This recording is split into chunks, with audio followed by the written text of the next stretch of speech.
네, 안녕하세요. 주터페입니다. 3월 8일 화요일 평화로운 하루 보내시길 바라고요. 오늘 역시 증시 상황을 먼저 살펴보며 기업 분석을 해보고 그 기업에 대한 차트 리뷰, 결론까지 살펴보는 시간을 가져보겠습니다. 오늘은 유가가 미치는 증시 상황에 대해서 먼저 알아보겠습니다. 2008년 국제 유가는 145달러라는 어마어마한 수치를 달성했었는데요. 오늘날의 유가는 126달러에 위치하고 있습니다. 200불까지 갈 가능성은 없어도 적어도 이 전고점 근처까지는 충분히 갈 수 있을 것이라는 전문가들 의견이 있었습니다. 하늘 높은 줄 모르고 올라가는 유가, 대안은 없을까요? 자, 먼저 첫 번째로 유럽이 미국 천연가스를 쓰거나 이란 핵 합의, 오펙 증산 가능성, 셰일가스 생산 확대, 중국, 인디아의 러시아 원유 수입 같은 대안도 있습니다. 하지만 유럽은 당장 LNG 터미널이 부족하고 이란 오펙 원유 생산이 올라오기까지는 2개월에서 3개월이 필요한 상황입니다. 주말에 값싼 우랄 원유를 중국, 인디아가 아닌 쉘이 낙찰받은 것을 봤을 때 중국, 인디아도 수입 조건을 맞추는데 시간이 필요한 듯 합니다. 여러분들도 아시는 것처럼 셰일가스는 비교적 빠르게 생산을 올릴 수 있으나 바이든 정부의 규제가 문제죠. 이렇게 보면 당장 기대할 것은 셰일에 대한 규제 완화 시점일 듯 합니다. 유가가 오르면 한국 증시는 어떤 영향이 있을까요?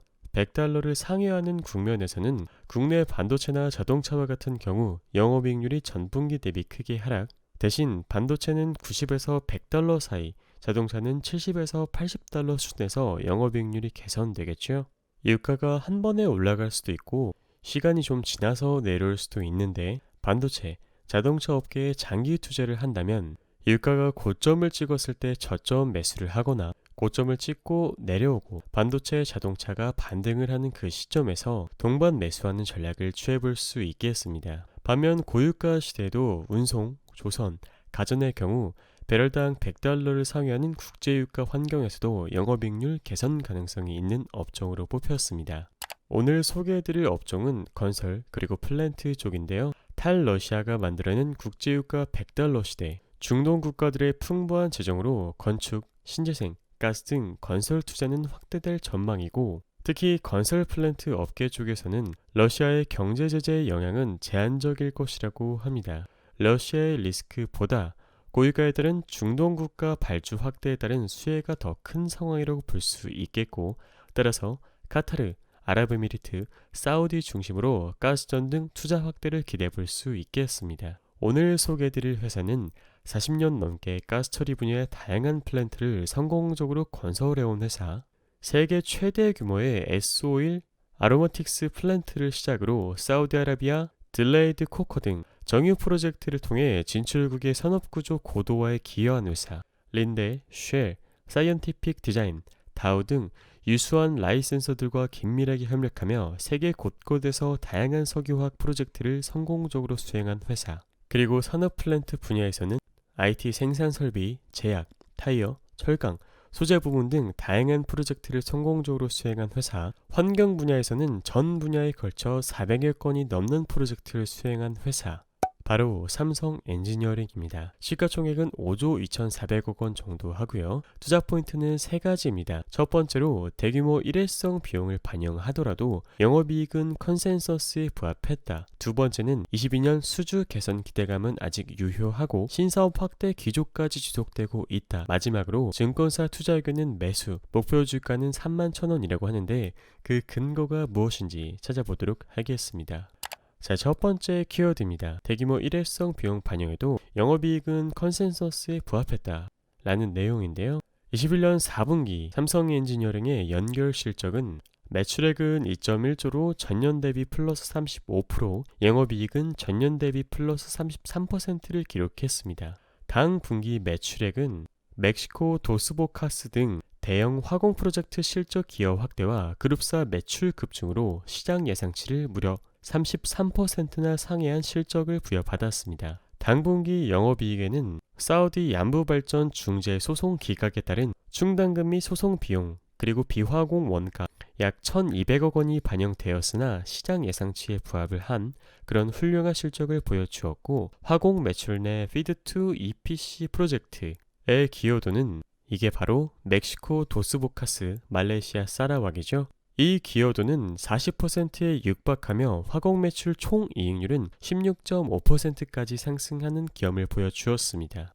영업의 수지로 환 관련 평가이익이 약 300억 원이 반영되며 전년 동기 대비 세전이익 개선폭은 보다 확대되었습니다. 두 번째 키워드, 22년 수주 개선 기대감은 유효하며 신사업 확대 기조 지속이라는 키워드이고, 삼성 엔지니어링에서 올해 신규 수주 가이던스는 전년 대비 14% 증가한 8조 원을 제시했습니다. 말레이시아 쪽에서 10억 불, 베트남, 태국 화공 플랜트에서 0.7조에서 0.8조, 알제리에서 1.5조, 카타르에서 2조 등 총 120억 불에 달하는 입찰 안건의 성과, 총 120억 불에 달하는 입찰 안건의 성과가 이어질 전망입니다. 동사는 22년 경영계획 공시를 통해 올해 수주 가이던스 중에 17건의 기본 설계 프로젝트, 그리고 1,500억 원 규모의 ESG 기반 신사업 5.5.3 수행 혁신 등의 투자 계획을 언급했다라고 합니다. 그래서 마지막 키워드, 투자 의견은 매수, 목표 주가는 31,000원이라고 하는데요. 친환경 플라스틱 부분의 신사업까지 동사의 구체적이고 세밀화된 모멘텀을 기대해 볼 수 있겠습니다. 다음은 삼성 엔지니어링의 연간 매출액, 영업이익 추이 및 전망이고, 지금 보고 계시는 회색깔 바는 매출액, 파란 색깔 선은 영업이익입니다. 2018년을 시작으로 19년, 20년, 21년까지 계속해서 성장을 해온 모습이고, 그 성장세는 22년, 올해, 그리고 내년까지도 지속될 전망입니다.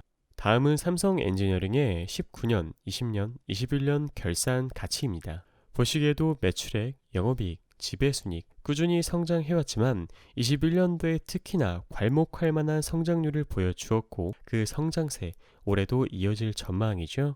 지금은 실적에 아주 민감한 시장이기 때문에 기업에 투자하시는 분들은 무조건적으로 4분기 실적, 그리고 올해 성장치를 꼭 살펴보시기를 권유드립니다.